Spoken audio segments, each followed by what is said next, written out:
Listen, every year people hope for happiness like it's a lottery ticket. Same habits, same mindset, new calendar, and they wonder why nothing changes. But happiness doesn't come from wishing. It comes from alignment, from decisions made daily when nobody's watching, from choosing growth over comfort, discipline over excuses, and purpose over noise. If you're willing to move different, think different, and commit different, then 2026 won't just be another year you survive. It will be the year you finally feel at peace with who you are and proud of where you're going. Not because life gets easy, but because you get stronger, clearer, and more intentional. If you do these things, 2026 can be the happiest year of your life. Happiness doesn't start with luck. It doesn't start with perfect timing, a perfect past, or perfect people around you. It starts the moment excuses end. A lot of people want peace, but they don't want responsibility. They want results, but they keep pointing at reasons. As long as everything wrong in your life belongs to somebody else, your power stays locked away. You might feel justified, but you'll also feel stuck. Because the truth is simple and uncomfortable. You can't change what you won't own. The moment you decide to take radical responsibility for your life, even the parts you didn't cause, something shifts inside you. You stop waiting. You stop complaining. You stop feeling like life is happening to you. You regain control, and with control comes confidence. And with confidence comes real happiness. Responsibility isn't about blaming yourself for everything that went wrong. It's not about carrying shame or guilt on your back. It's about self-respect. It's about saying, this is my life, and I refuse to hand the steering wheel to circumstances, people, or the past. Psychology backs this up. People who believe their actions matter, people with an internal sense of control, consistently report higher life satisfaction and lower stress. Why? Because belief creates behavior. When you believe your choices matter, you move differently. You don't sit around waiting for permission. You don't waste energy on what you can't control. You focus on what's in your hands right now. Think about real life. Two people lose their jobs on the same day.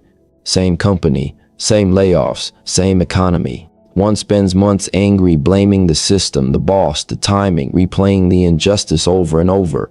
That anger feels powerful at first, but it quietly turns into paralysis. Applications don't get sent. Skills don't get built. Confidence drops. The other person feels the same fear, the same disappointment, but asks a different question. What skill do I need to build? What did this situation expose in me? How do I adapt? That question changes everything. One person stays bitter, the other starts leveling up. Not because life was fair, but because responsibility gave them leverage. When you take responsibility, you stop giving your past authority over your future. A lot of people are still living on the old stories. I grew up like this. I didn't have that. They did me wrong.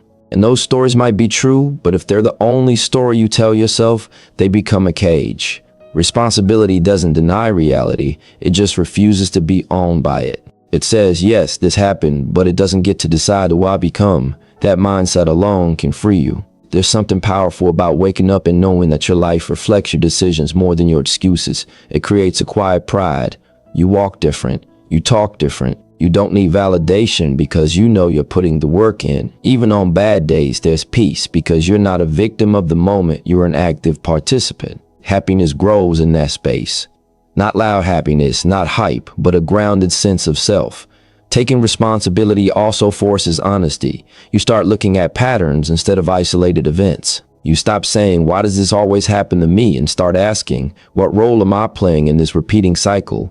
That question can hurt, but it heals faster than denial ever will. Maybe it's your habits. Maybe it's the people you keep around. Maybe it's the standards you tolerate. Responsibility shines a light on all of it. And once you see clearly, you can change deliberately. A lot of stress comes from trying to control things you can't and ignoring the things you can. You can't control the economy, the weather, or other people's decisions. But you can control how you respond, how you prepare, and how you grow. When you shift your focus there, anxiety drops. You're no longer scattered. You're intentional, and intention is calming. That's why responsibility and peace go together. There's also discipline hidden inside responsibility. When you own your outcomes, you start honoring your word to yourself. You stop making promises you don't keep. You stop negotiating with your potential. You understand that every small choice is a vote for the life you're building. That awareness sharpens you. It makes you selective with your time, your energy, and your excuses. Over time, that discipline compounds into confidence, and confidence is a major ingredient of happiness. People often think happiness comes after success, but it's usually the other way around. Responsibility creates clarity. Clarity creates consistent action. Consistent action creates results, and results reinforce belief. That loop builds happiness from the inside out, not dependent on applause, not dependent on comparison, just solid earned self-belief. When you stop saying, "This happened to me," and start saying, "This is on me and I can change it," you stop feeling powerless. Even when things go wrong, you don't collapse. You adjust, you learn, you move forward. That resilience is everything. Life doesn't get easier, but you get stronger, and strength brings a deep sense of peace. In 2026, the happiest version of you won't be the one with the easiest life. It will be the one who stopped running from responsibility and started using it as a weapon. The one who understood that ownership isn't heavy, it's freeing. Because once you accept that your life is your responsibility, you also accept that your growth, your healing, and your happiness are within reach. Motivation is loud. It shows up with speeches, music, hype, and big promises. It makes you feel unstoppable for a moment. But moments don't build lives. Motivation fades the second things get uncomfortable. The second results don't show up fast. The second nobody is watching. Discipline is different. Discipline doesn't make noise. It doesn't need an audience. It shows up quietly, consistently, even when you don't feel inspired. And that's where real happiness is built. Not in emotional highs, but in the calm confidence that comes from keeping your word to yourself every single day. A lot of people are waiting to feel ready before they move, waiting for the perfect mood, the perfect time, the perfect burst of energy. But readiness is a myth. Nobody feels ready every day. The people who are at peace with themselves aren't special. They're consistent. They understand that progress doesn't come from intensity. It comes from repetition. Neuroscience backs this up. Every time you complete a small, meaningful task, your brain releases dopamine, the chemical linked to motivation and reward. Not when you dream about it, not when you talk about it, when you actually do it.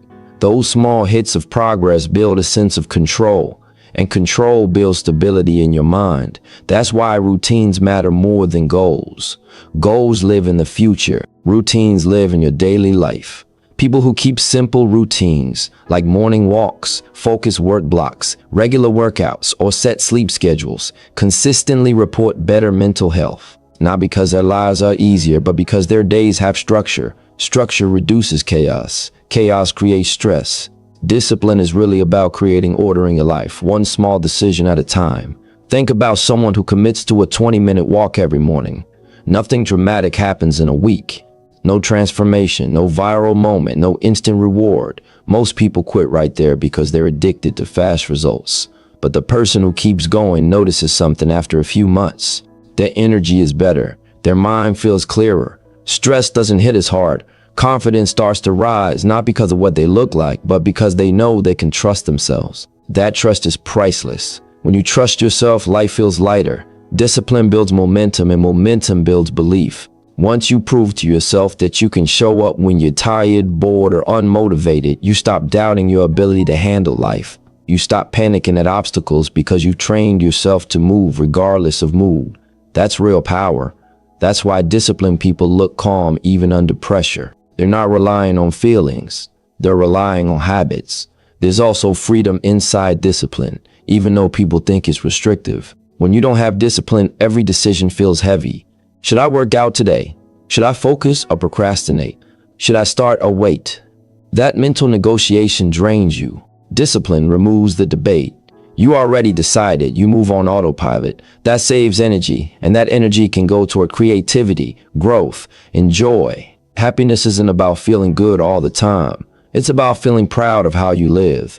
And pride comes from effort repeated over time. The small wins stack, making your bed, finishing your work block, drinking water, getting the workout done. None of these are glamorous, but together they create a strong foundation. Over time, your identity changes. You stop saying, "I'm trying," and start saying, "This is who I am. I'm someone who shows up."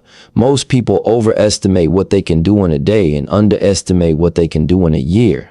Discipline fixes that. It teaches patience. It teaches you to respect the process. You stop rushing life and start building it. That patience brings peace. You're no longer stressed about overnight success because you're confident in long-term progress. In 2026, the happiest version of you won't be the one chasing motivation. It will be the one who mastered consistency, the one who learned how to move without applause, the one who understands that boredom is part of growth and discomfort is part of elevation. Do it tired, do it bored, do it on days when nothing feels exciting. Because every time you do, you're depositing confidence into your future. Discipline also sharpens your focus.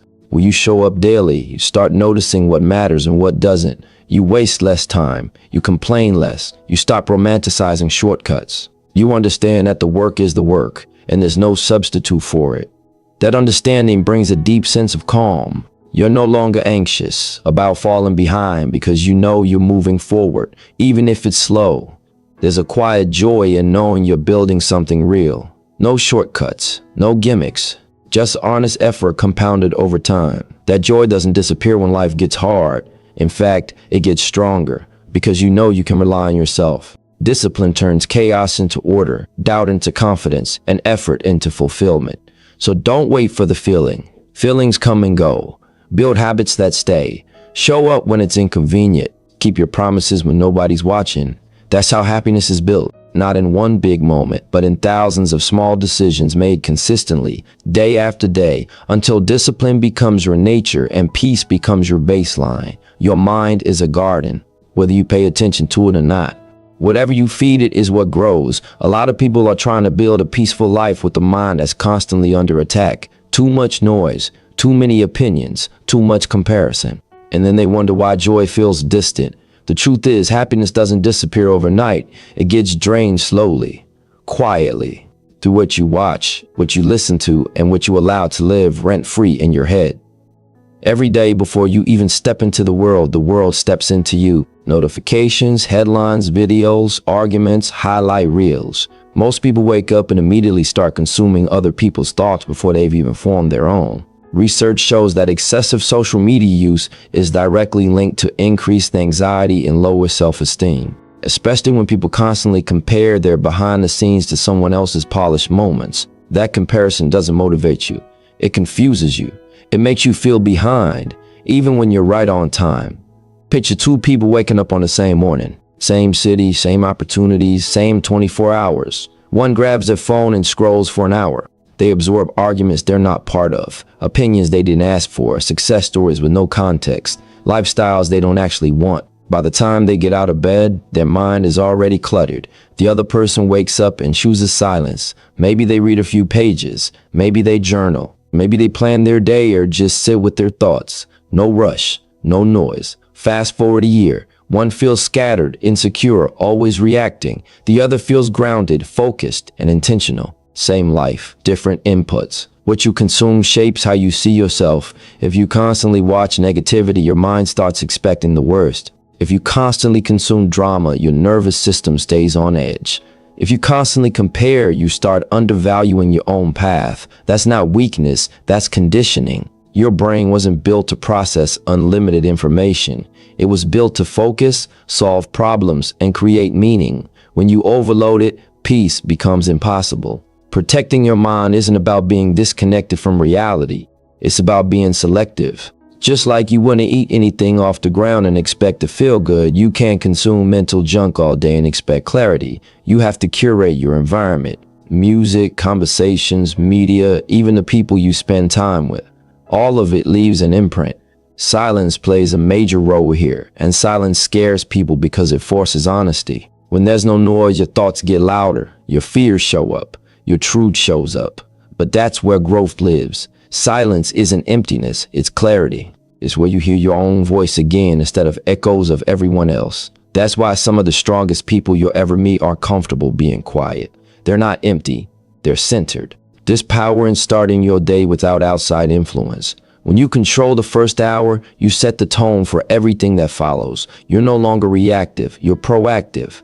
Your decisions come from intention, not impulse. Over time, that changes your emotional baseline. Stress doesn't hit as hard, comparison loses its grip. Confidence grows quietly because you're no longer measuring yourself against noise. Controlling what you consume also means being careful with who you listen to. Not everyone deserves access to your mind. Some people speak from fear, bitterness, or insecurity, and if you let that in consistently, it becomes part of your thinking. You don't need to argue. You don't need to explain. You just need boundaries. Protecting your peace is not selfish. It's strategic. Look at high performers, creators, and people who move with purpose. Most of them have strict information diets. They limit news intake. They schedule social media instead of letting it control them. They spend more time creating than consuming. That's not an accident. Creation gives you energy, consumption drains it. When you flip that ratio, your happiness increases naturally. In 2026, happiness will grow when you become intentional about what you allow into your mental space.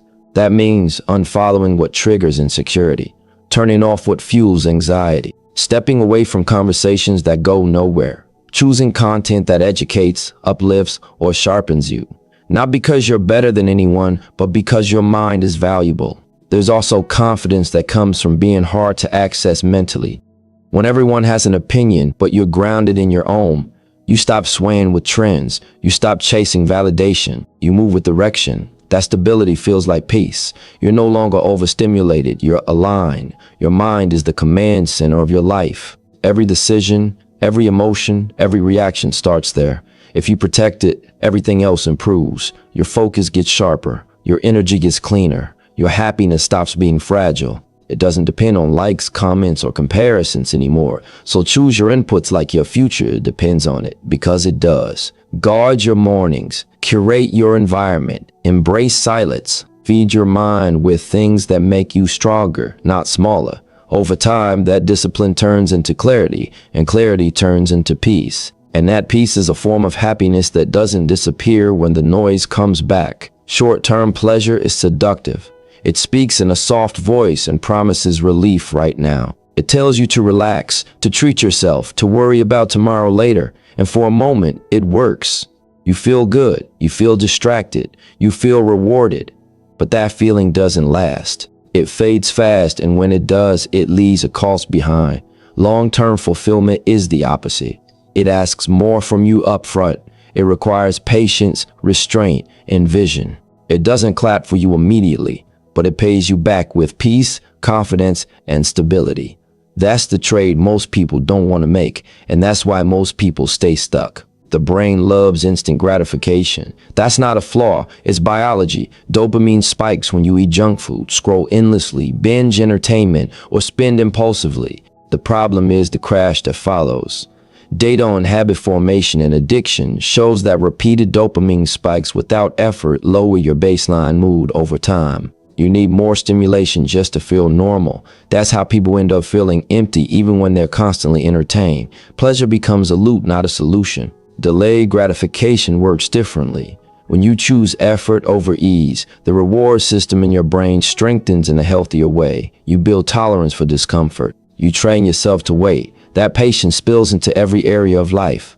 Studies consistently show that people who practice delayed gratification report higher life satisfaction, better relationships, and greater long-term success. Not because they suffer more, but because they're investing instead of consuming. Look at it in real life. Someone gets paid and immediately spends the whole check trying to look successful. New clothes, expensive nights out, things they don't need to impress people who don't really care. On the outside, it looks good. On the inside, it's stress. Bills piling up, no savings, no safety net, constant pressure. Compare that to someone who lives quieter. They invest in learning a skill, taking care of their health, building savings. No applause, no flashy moments, but there's confidence, calm, freedom. They sleep better because they're not running from tomorrow. Short-term pleasure keeps you chasing feelings. Long-term fulfillment helps you build a life. One is about escape. The other is about alignment. When you start choosing fulfillment, your relationship with discomfort changes. You stop seeing it as punishment and start seeing it as proof that you're growing. The workout hurts, but you know it's building strength. The studying is boring, but you know it's building leverage. The saving feels restrictive, but you know it's buying future freedom. Most regret doesn't come from what people did. It comes from what they avoided, the chances they didn't take, the discipline they didn't build. The time they wasted chasing comfort, that regret doesn't show up right away. It waits, and when it does, it's heavy. Long-term thinking protects you from that weight. It allows you to look back with pride instead of disappointment. Choosing fulfillment also sharpens your identity. You stop asking what feels good right now and start asking what aligns with who I'm becoming. That question changes your standards. You become less impulsive and more intentional. You don't need constant stimulation because your life has direction. Direction creates meaning, and meaning creates happiness that doesn't disappear when the excitement fades. This choice shows up in small moments. Do you scroll for another hour or rest so you can show up better tomorrow? Do you spend impulsively or save for something that actually matters? Do you choose the easy conversation or the honest one? These decisions feel small, but they compound. Over time, they separate people who feel fulfilled from people who feel empty. In 2026, happiness won't come from having more pleasures. It will come from having fewer regrets. It will come from knowing that your daily choices are helping, not hurting, the future version of you. That version of you is watching every decision, every shortcut, every sacrifice, and they'll either thank you or resent you. When you start choosing like you love yourself, everything shifts. You stop punishing your future for temporary comfort. You stop negotiating with your standards. You understand that real self-care isn't always soft. Sometimes it's discipline. Sometimes it's saying no. Sometimes it's walking away from what feels good because you know what feels right. Long-term fulfillment builds quiet confidence. You don't need to announce it. You feel it when you wake up. You feel it when pressure hits and you're prepared. You feel it when opportunities come and you're ready. That confidence is a deep form of happiness, not loud, not fragile, just solid. Every time you choose fulfillment over pleasure, you're making a deposit into your future peace. One choice won't change your life, but repeated daily, those choices build a life you don't need to escape from. And that's the kind of happiness that lasts. You can be surrounded by people and still feel alone. You can have a phone full of numbers, messages coming in all day, and still feel like nobody really sees you. That's because humans were built for surface level connection. We were built for depth, for trusts, for real bonds that don't disappear when things get uncomfortable. A lot of people chase attention and mistake it for connection, but attention fades fast. Real relationships stay. Long-term studies on human happiness have shown this clearly. Decades of research following people across their entire lives found that strong relationships are the biggest predictor of happiness and longevity. Not money, not status, not fame. The people who lived the longest and felt the most fulfilled weren't the ones with the biggest careers or the loudest names. They were the ones who had someone to call when life fell apart. Someone who knew them beyond the highlights. Someone who showed up. Yet so many people are investing energy into connections that don't give anything back. Fake relationships drain you slowly. They look good on the surface, but they leave you tired, anxious, and second-guessing yourself. You're always performing, always explaining, always trying to be accepted. That's not connection. That's exhaustion. Think about real life. One person shows up for family dinners even when they're busy. They check on friends without needing a reason. They speak honestly, even when it's uncomfortable, because they value truth over approval. When hard times come, and they always do, that person isn't alone. Support shows up, not perfectly, but genuinely. Another person avoids vulnerability. They keep everything light, chase validation, and surround themselves with people who only know their surface. In public, they look popular. In private, they feel isolated. When life hits, there's nobody to lean on. Same world, different priorities. Real relationships require effort. They require presence. You can't build depth while distracted. You can't create trust while hiding. Vulnerability is the price of admission. And yes, it's risky, but isolation costs more. When you never let people see the real you, you never give them the chance to truly support you. Building real relationships also means learning how to listen, not just talk. Most people are waiting for their turn to speak. Very few are actually present. Presence is rare, and that's why it's powerful. When someone feels heard, they feel valued. And when you make people feel valued consistently, bonds form naturally. Cutting fake connections is just as important as building real ones. Not everyone deserves access to you. Some people only show up when they need something. Some people thrive on drama and bring chaos wherever they go. Some people only support you when you're small. Keeping those connections out of fear or habit slowly erodes your peace. Letting go isn't cruel. It's honest. In 2026, happiness grows when you stop entertaining people who drain you and start investing in those who respect you. Respect shows up in small ways. They honor your time. They don't mock your growth. They tell you the truth, even when it's not what you want to hear. They celebrate your wins without jealousy. Those are the relationships that build you, not break you. Quality over quantity isn't just a phrase. It's a survival strategy.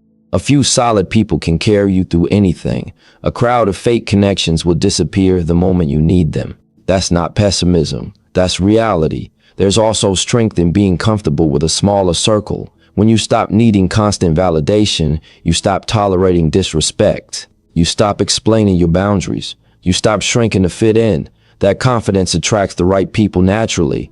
You don't have to chase real connections. You become the kind of person real connections are drawn to. Strong relationships also hold you accountable. They don't just comfort you. They challenge you. They call you out when you're slipping. They remind you who you said you wanted to become. That accountability is love in its highest form. It keeps you honest. It keeps you growing. A lot of people think independence means doing everything alone. That's not strength. That's fear disguised as pride. True strength is knowing when to lean on others and when to stand on your own. Humans thrive in community. Even the most driven individuals need support, not to be carried, but to be reminded they're not alone.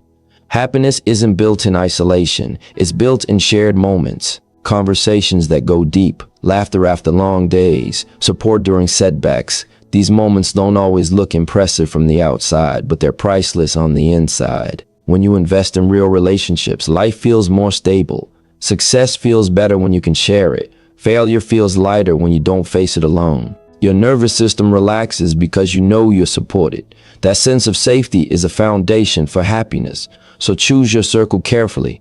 Protect your energy. Show up for the people who show up for you. Speak honestly. Listen deeply. Let go of what's fake, even if it looks good from the outside. Over time, the relationships you build will become one of your greatest sources of joy, strength, and peace. When life is only about you, every problem feels heavier than it needs to be. Every setback feels personal. Every delay feels like a sign to quit. The weight stacks up fast when your world is small. But the moment your life becomes about something bigger than your moods, your fears, and your comfort, the pressure changes. Problems don't disappear, but they shrink. They get context. Purpose gives pain meaning, and meaning turns struggle into fuel. A lot of people wake up every day asking, how do I feel? What do I want? What's in it for me? That mindset traps you in your own head. Every inconvenience feels like a crisis because there's nothing larger to anchor you. But when you wake up asking, who am I building for? What am I contributing? Who benefits from my growth? Your perspective shifts.